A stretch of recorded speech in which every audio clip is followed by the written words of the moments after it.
৮০ দিনের মাথায় ফল প্রকাশিত হলো মাধ্যমিকের। আর এই ফল প্রকাশিত হতেই খুশির হাওয়া জেলা জুড়ে। একেবারে রাজ্যে প্রথম স্থান অধিকার করে নিল কোচবিহার রামভোলা হাই স্কুলের ছাত্র চন্দ্রচূড় সেন। তার প্রাপ্ত নম্বর ৬৯৩। পেশায় ব্যবসায়ী সুশান্ত সেনের ছেলে চন্দ্রচূড়। তার বাড়ি কোচবিহারের রেলঘুমটি এলাকায়। ছোটবেলা থেকেই ভালো ছাত্র হিসাবে পরিচিতি রয়েছে চন্দ্রচূড়ের।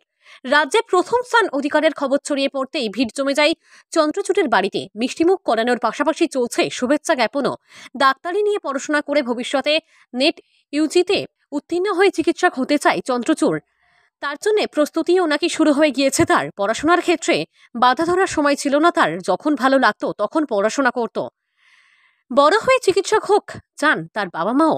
সেই স্বপ্ন পূরণের লক্ষ্যে এগিয়ে যাবে বলে জানাই সে। এদিকে পড়াশোনা ছাড়াও আবৃত্তি, গল্পের বই পড়া, তাৎক্ষণিক বক্তৃতা, গানে আগ্রহ রয়েছে চন্দ্রচূড়ের। এদিকে ছেলের ভালো ফল প্রসঙ্গে চন্দ্রচূড়ের বাবা সুশান্ত সেন বলেন, ছোট থেকেই এই দিনের আশায় ছিলাম, কখনো দ্বিতীয় হয়নি। সব ক্লাসেই প্রথম হয়ে এসেছে চন্দ্রচূড়। ১ থেকে 10-এর মধ্যে নাম থাকবে আশা ছিল, তবে প্রথম হবে সেটা কখনো ভাবিনি। টিম্বার মার্চেন্ট আর তাছাড়া কন্ট্রাক্টর। স্কুলের ভূমিকা কি বলবে পড়াশোনার ক্ষেত্রে? হ্যাঁ, অবশ্যই এখানে একটা কথা বলার যে করোনা অতিমারী কাল তো আমরা সকলেই সাক্ষী থেকেছি, এবং এই কথা একেবারেই কারো অগোচরে মানে কারো আর কি অপ্রকাশ্যে নেই যে করোনা অতিমারীর পরবর্তী যে উত্তর পর্ব সময়কালটা, সে সময় স্টুডেন্টদের একটা স্কুলমুখী প্রবণতা খানিকটা কমে গিয়েছিল। কিন্তু যাই হোক, পরবর্তীতে সরকারের প্রচেষ্টাই হোক কিংবা আমাদের শিক্ষকদের ক্রমাগত উৎসাহ সবকিছু নিয়ে আবারও কিন্তু আমরা স্কুলমুখী হই, এবং তারপরেই স্কুলে গিয়ে সেখানে টিচাররা নিয়মিতভাবে আমাদের সাহায্য করতেন। যদিও আমার স্কুল টিচাররা বলবেন যে আমি স্কুলে অতটা নিয়মিত ছিলাম না, কিন্তু তা নয়। অবশ্যই স্কুল টিচাররা সব সময় আমার পাশে ছিলেন।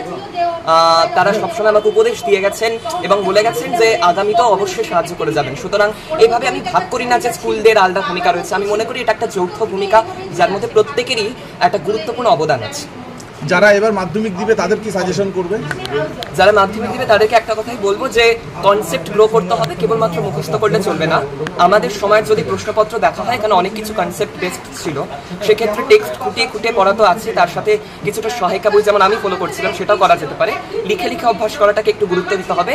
আর সবচেয়ে বড় কথা, কৌতূহল তোমাকে শেখাবে যে কি করে জিনিস জানতে হয়। সুতরাং সেই জ্ঞান পিপাসাটা তৃষাটাকে বাড়াতে হবে, এটাই আমার উপর। সারাদিনে কিভাবে পড়াশোনা করতে? Break learning method. আমি মাধ্যমিক দেওয়ার পূর্বে পাথফাইন্ডার প্রচেষ্টা এরকম একাধিক মক টেস্ট দিয়েছিলাম। তো পাথফাইন্ডারের মক টেস্টের পরবর্তীতে বেশ কিছু আর কি ওয়ার্কশপ হয়েছিল। সেখানে টিচার আমাদের বলেছিলেন যে ব্রেক লার্নিং মেথডে পড়াটাই সব থেকে ভালো উপায়, কেননা ম্যারাথন লার্নিং এর মতো যদি আমি একটানা পড়তে থাকি কোনো বিরতি ছাড়াই, তাহলে সেই পড়াটা ততটা প্রোডাক্টিভ হয় না। সেক্ষেত্রে মাঝে মাঝে ব্রেক দিয়ে প্রতি 40 মিনিটের পরে 5 থেকে 10 মিনিট ব্রেক দিয়ে আবার পড়া, সেটাকেই আমি সব থেকে শ্রেয় মনে করি। বোর্ডে প্রথম এটা কি এক্সপেক্ট করেছিলেন? প্রথম এক্সপেক্ট একেবারে করিনি সেভাবে আর কি, তবে প্রথম 10 একটা কিছু করবো ভাবছিলাম। আগামীতে যারা মাধ্যমিক দিবে পারিনি, কিন্তু পড়াশোনার বিষয়ে কিছুই সচেতন ছিল। ওকে কোনো সময় বলতে হতো না, কোনো সময় পড়ার পিছনে যেমন মাস্টাররা সহযোগিতা করেছে, টিচাররাও সহযোগিতা করেছে, এইভাবে পড়লে।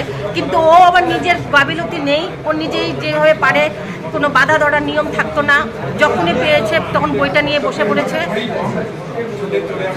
ওর পড়াশোনার পেছনে আপনারা কতটা খেটেছেন? পড়াশোনার পিছনে যেমন ও বলছে, মা আমাকে ইতিহাসের শর্ট কোশ্চেনগুলো ধরলে খুব ভালো হয়। যখনই পেয়েছি ওকে শর্ট কোশ্চেনগুলো ওকে নিয়ে ধরছি, ও বলছে ঠিক আছে, আমাকে এইভাবে যদি শর্ট কোশ্চেনগুলো ধরো তাহলে আমার মাথায় থাকবে, এবার সেটা লিখতে পারবো। এটাই। এখন ছেলেকে কি তৈরি করবেন ভাবছেন? ও তো এখন মেডিকেল, আচ্ছা স্যার, মেডিকেল নিয়ে পড়ার ইচ্ছা। বায়োলজিটা খুবই ভালো, গর্ব মনে হচ্ছে, খুবই গর্ব মনে হচ্ছে। এবার যে কোশ্চেন এসেছে, কোশ্চেন এবার তো টাপি আসছে, স্ট্যান্ডার্ড আসছে, সেই অনুসারে যে নাম্বারটা করেছে তাতে আমরা খুশি।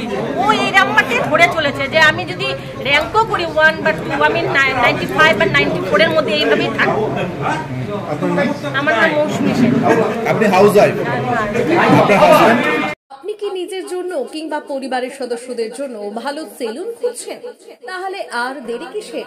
আজই চলে আসুন আমাদের প্রতিষ্ঠানে। উন্নত মানের পরিষেবা পৌঁছে দিতে মাথাভাঙা শহরে এই প্রথম হাজির উন্নত মানের salon translate professional, the ultimate salon destination for ladies and gents. আমাদের এখানে যত্ন সহকারে ছেলেদের হেয়ার কাট, মেয়েদের হেয়ার কাট সহ পার্লারের সমস্ত ধরনের কাজ করা হয়ে থাকে। Special service, hair straightening, hair smoothing, keratin, botox, facial অতি যত্ন সহকারে করা হয়। এছাড়াও আমাদের এখানে পাবেন pedicure, wax, bleach, threading, eyebrow, hair spa, hair colour, oil ম্যাসাজের মতো পরিষেবাগুলি। সেই সাথে রয়েছে দুর্দান্ত অফার। তাই দুর্দান্ত অফারের সুবিধা নিতে আজই চলে আসুন আমাদের প্রতিষ্ঠানে কিংবা যোগাযোগ করুন আমাদের সাথে। আমাদের ঠিকানা মাদাভাঙা থানাপাড়া রোড এবং পচাগড় সুজুকি শোরুমের পাশে। আমাদের মোবাইল নম্বর 9932232777।